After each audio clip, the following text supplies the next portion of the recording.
So what it's going to look like originally when you set this up for the first time is you're going to go to Remote PLC, and then from here you do Remote PLC Configuration. Drop down there, and then you'll go to Setup, and then you'll click on Enable Remote PLC. Port 1 is your Ethernet, so that's going to be already set up.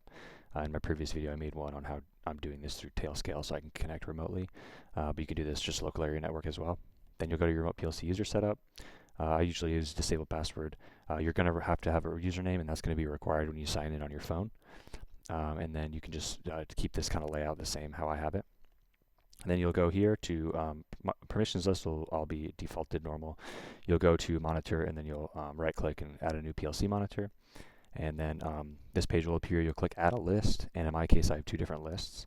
So let's go into control list, and this list has all the bits that will actuate the outputs, and so or actuate different logic that I have in the code, and of course I'll be providing that as well, the program entirely. And then this, so as you can see, I have like heater force stop, manual start heating. I have like a one shot to be able to do like a kind of like a pulse ozone generator. For it runs for like 2 hours, then it's kind of spikes the plunge after I go inside there and use it. So there's multiple things that you can add there, and then I also have another list of outputs which has everything. So pump, chiller, heater, all of it's there, and all this is read-only. Of course, you can't actuate an output based off of utilizing its address. You can only actuate an output if an input is turned on or not. So for example, if I turn C2 on or off, that will actuate an output Y1. So that's just a common ladder logic structure. And so everything here is read-only, but I'll be able to see if something's on or not. So that's really helpful if you're like unsure. If you're, you want to monitor your code, make sure your logic is working properly, and then you want to see if what all outputs are on, so that you're not going to blow anything. Whether that's a heater, when you're blowing a heater up when your pump isn't on, and so you're running on no water, which will cause that element to burn out. So yeah, and then after this, you go ahead and you write project into PLC, and then I will show you what it looks like on the phone.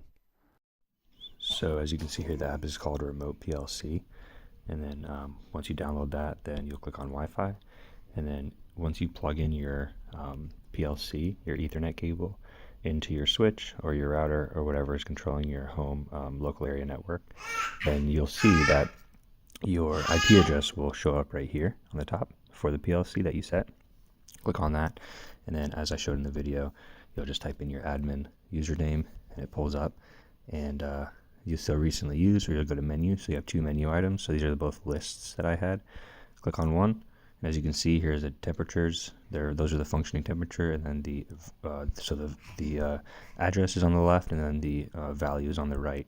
And then when you want to make a change, so for example, if I want to manual start my chiller here at C4, then what I would do is I would go to edit. I would turn edit on, and then I'd go to C4, click on right, and then as you can see, it turns the manual chiller on. Now I can go verify that by going to outputs, and then as you can see your chiller Y3, it looks like it's on. So it's just a good way to validate what inputs and outputs are on. As you can see, I always keep the pump on.